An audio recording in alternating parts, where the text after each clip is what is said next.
Они вместе освобождали Крым с двух разных направлений и встретились только под Севастополем при штурме Балаклавы. Илья Махначевский сначала не поверил своим глазам. Не может быть! Неужели Алексей из Якутии, из родного Мегино-Кангаласского района? Леха Тимофеев! Земляк обернулся, и в следующее мгновение они горячо обнимались, хлопая друг друга по плечам. Завтра, 27 апреля 1944 года, бой за Балаклаву. Они долго сидели, курили, вспоминали родные места. В Якутии уже тепло, снег почти везде растаял. Наверное, солнце уже рассыпало по полям множество своих маленьких солнышек, подснежников. А здесь растут маки, почему-то красные. А может быть, севастопольские маки – это якутские подснежники, а красные, потому что на этой земле пролито так много крови.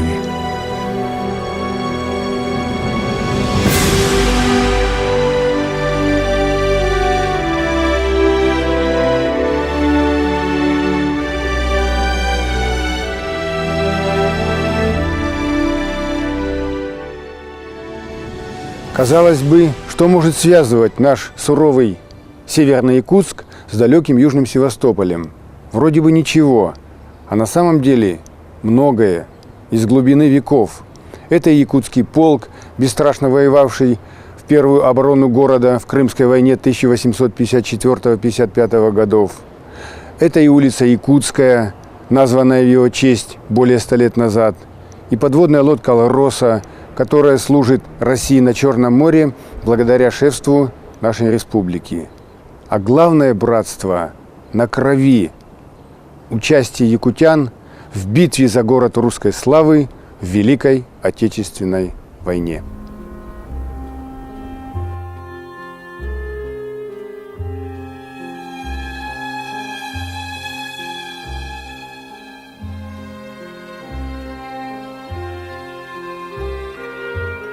Для нас понятие «победа» в самом высоком понимании – это победа в Великой Отечественной войне и полет Юрия Гагарина.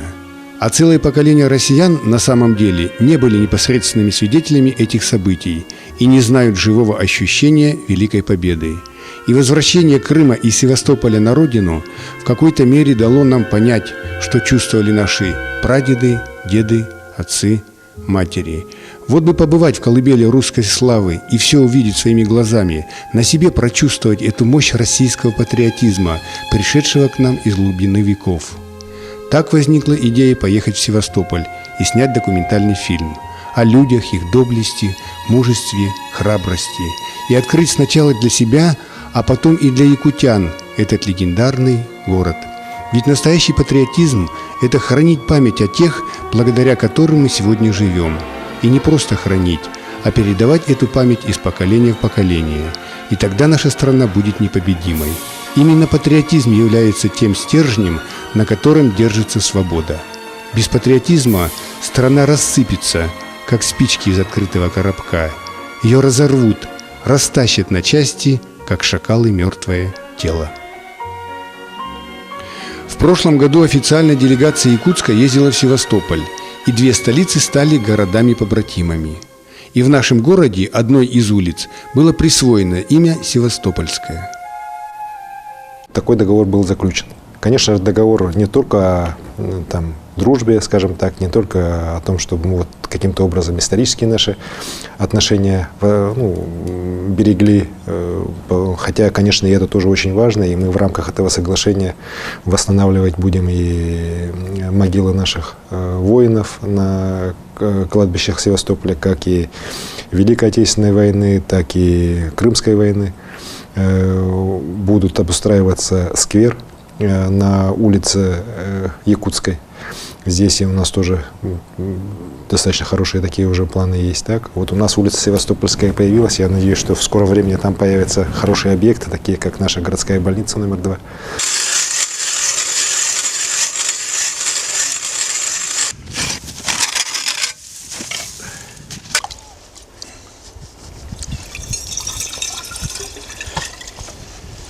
Перед поездкой по народной традиции мы взяли родную землю для могил солдат. зачерпнули речной воды, чтобы соединить нашу родную Лену и Черное море. А оладьи, которыми мы благословляли Севастопольскую землю, сделал сам Иннокентий Тарбахов. Вот это что символизирует, означает? Вот мы едем в Севастополь, в Крым, и там мы на Черное море должны вот покормить вот этими оладушками. Ну, это там лежат могилы наших земляков. И, конечно, дух с этой земли должен соединить, поэтому мы вот для них вот и готовим вот эти оладьи, чтобы запах и именно вот это должны вынести. Мы это даем от имени всего нашего народа. Мы готовы к своей поездке и отправляемся в нашу поисковую экспедицию из Якутска на Крымскую землю с улицы Севастопольская, которая носит имя легендарного города-героя, побратима нашего Якутска, Севастополь.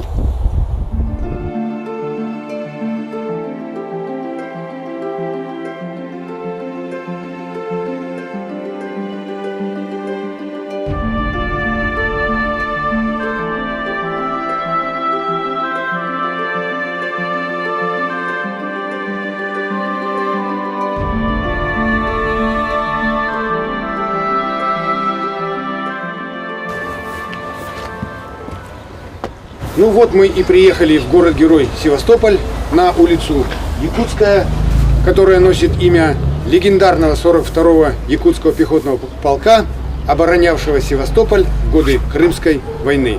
Со мной мой внук Артем, юный исследователь, и мы вместе с ним будем работать по намеченному в Якутске плану. Артем стал душой нашего небольшого коллектива. Сразу включился в творческий процесс, был фотографом нашей экспедиции и вел ее дневник. 2 часа дня. Мы вышли из самолета в Симферополе. Впереди путешествие в Севастополь. Ехать 80 километров. А если учитывать плохие дороги и кучу пробок, то эта дорога окажется 3-часовой поездкой. Так оно и было. Приехали поздно. Я не забыл взять с собой мамин фотоаппарат, и этим вечером, гуляя с Зиной, я сделал 36 фотографий и довольный заснул.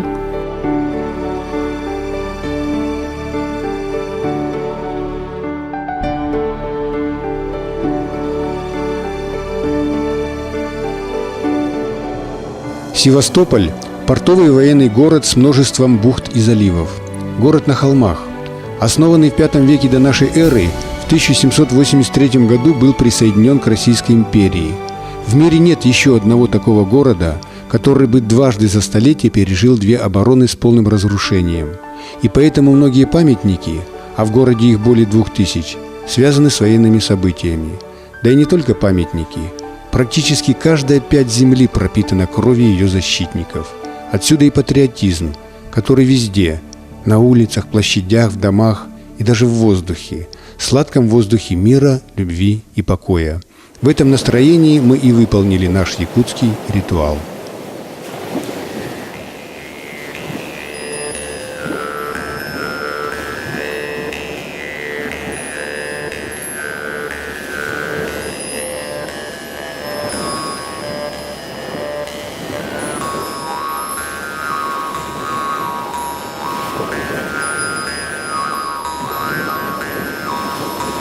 Море с удовольствием соединилось с Великой Леной, и в этот момент волны закрутились, как в вихре танца.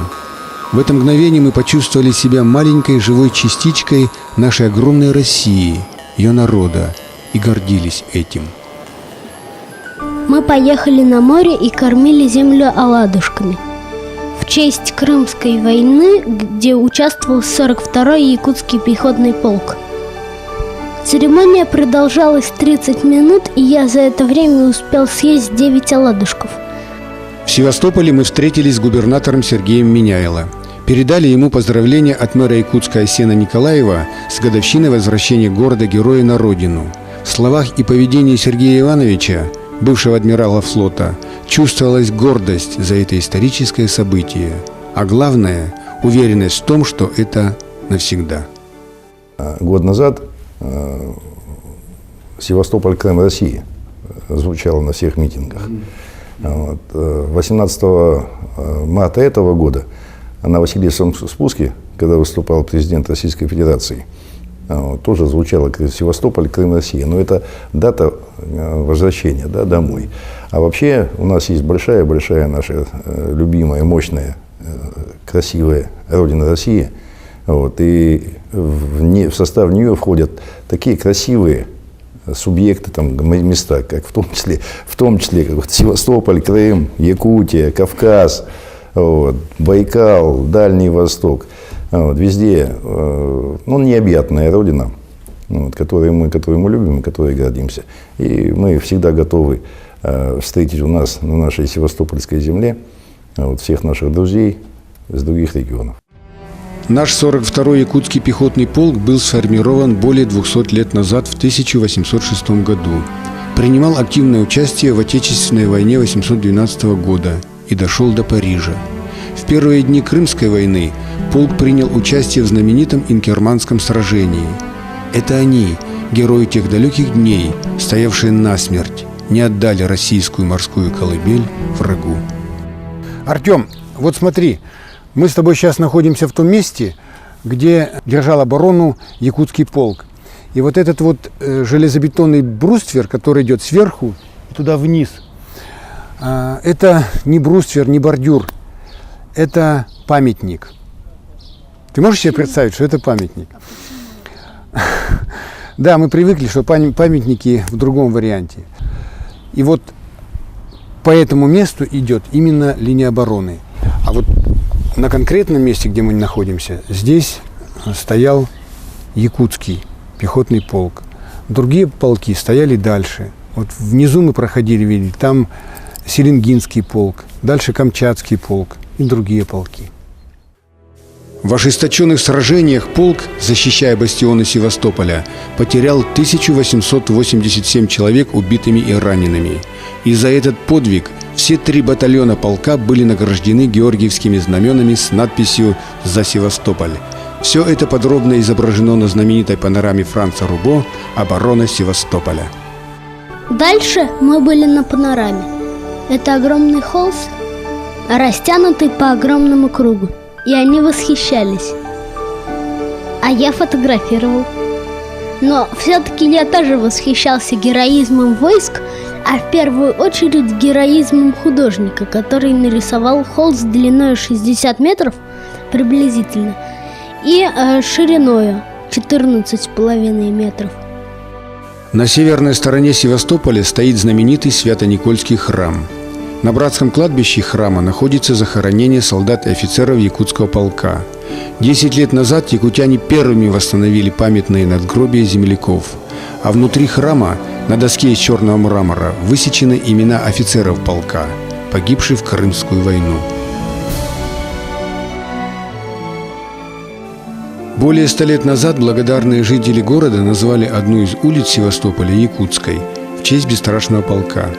Рядом с ней находится Якутский сквер. Мэрия нашего города взяла шефство над обустройством улицы и сквера. Подхватив эту инициативу, наша творческая группа организовала субботник.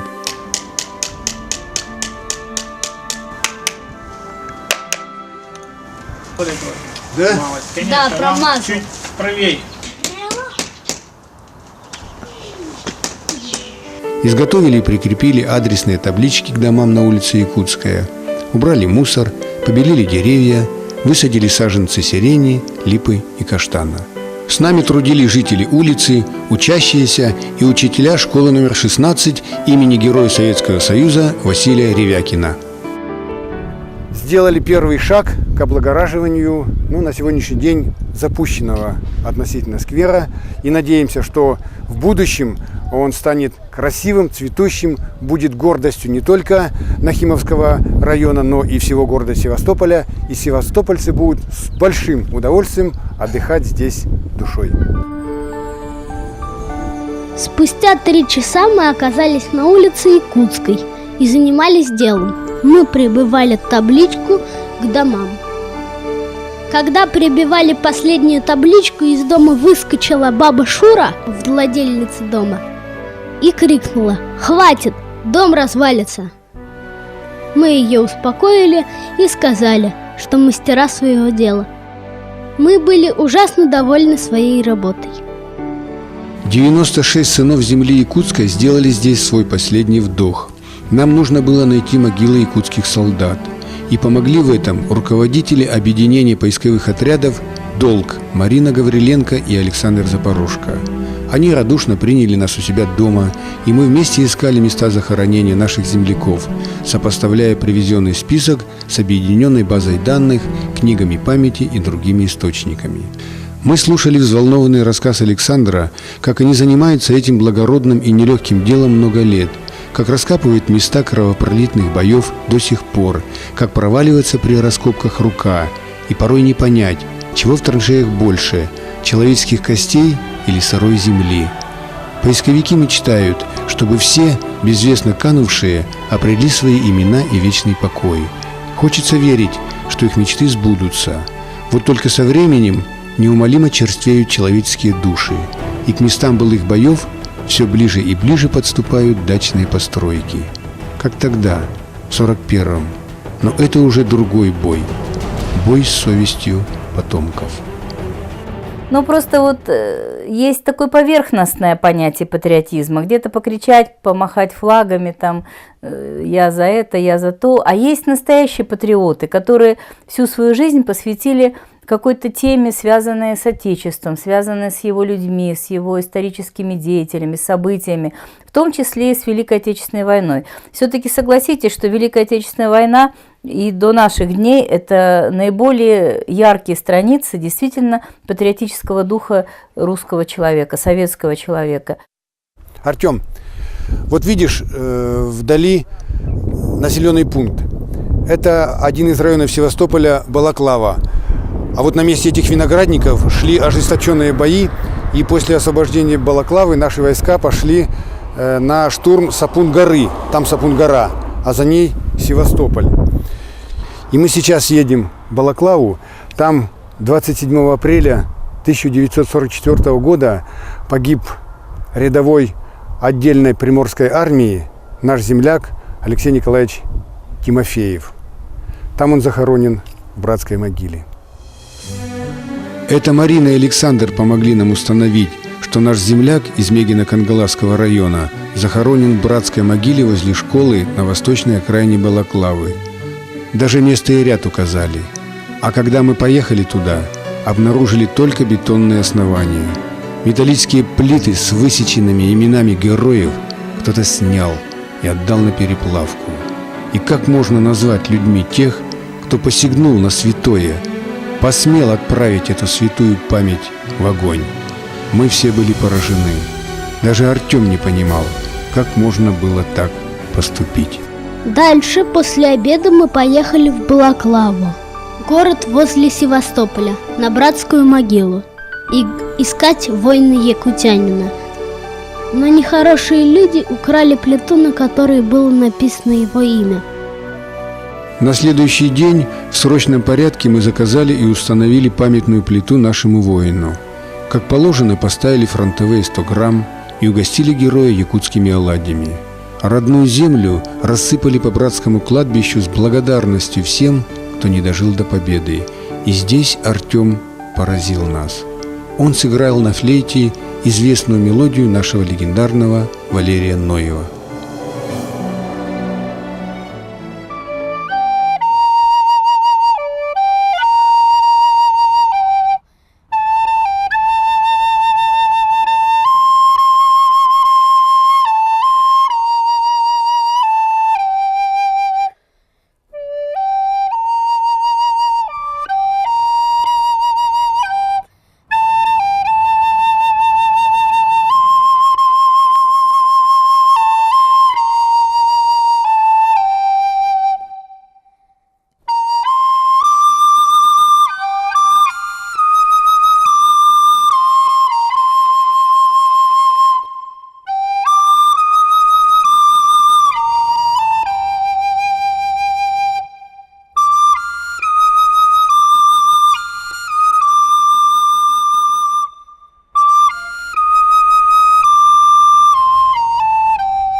Еще 6 воинов-якутян мы нашли в другой братской могиле под Севастополем.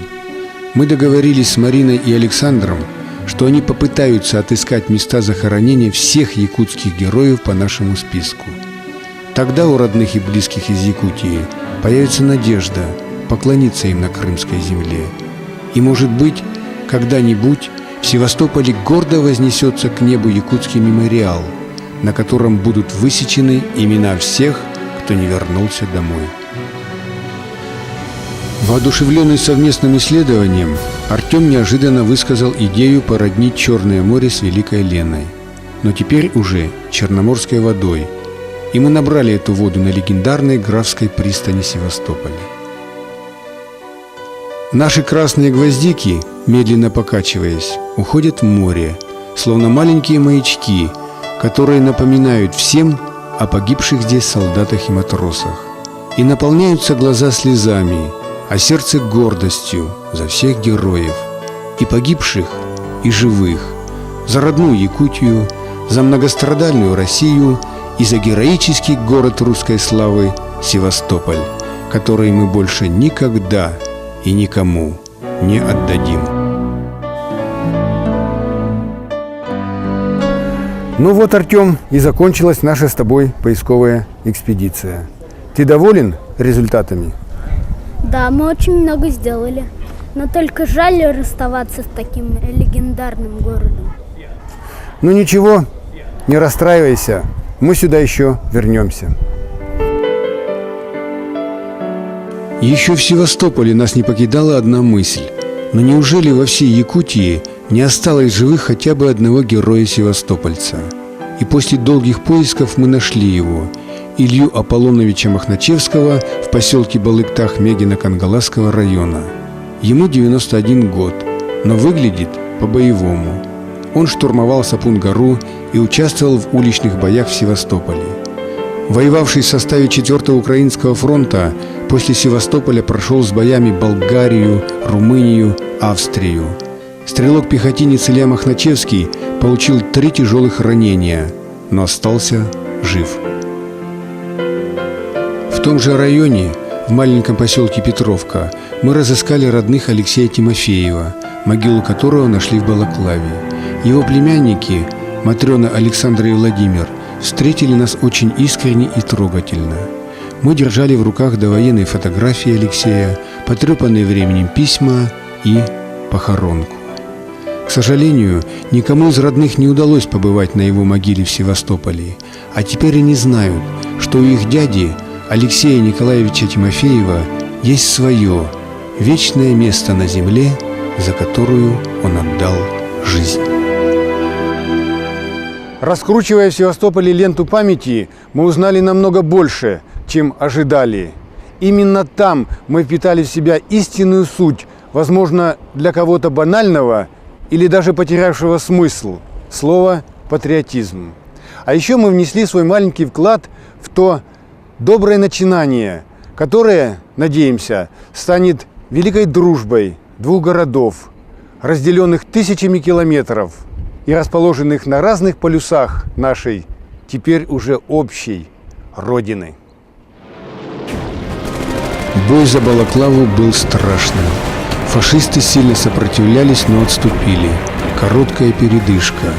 Илья взял с собой побольше табаку, чтобы встретиться с земляком. Долго искал его. Нашел. Алексей лежал с пробитой грудью. «Леха, Леха, вставай! Проснись!» Илья трепал его за плечи. Из глаз капали скупые мужские слезы. «Сапун-гору нужно взять одним штурмом! За Родину! Вперед!» Стучал в висках голос командира. Илья бежал, стреляя на ходу. «За Родину! За Леху!» — шептали губы. Он ворвался в траншею, увидел полные ужаса глаза фашистов, стрелял в них и колол штыком в дикой ярости. Внезапно грудь обожгло огнем. Он остановился, как будто наткнулся на что-то острое. Из груди брызнула кровь. И вдруг он увидел маки. Огромное поле маков. Как будто это разлетелись капли его крови и превратились в красные цветы.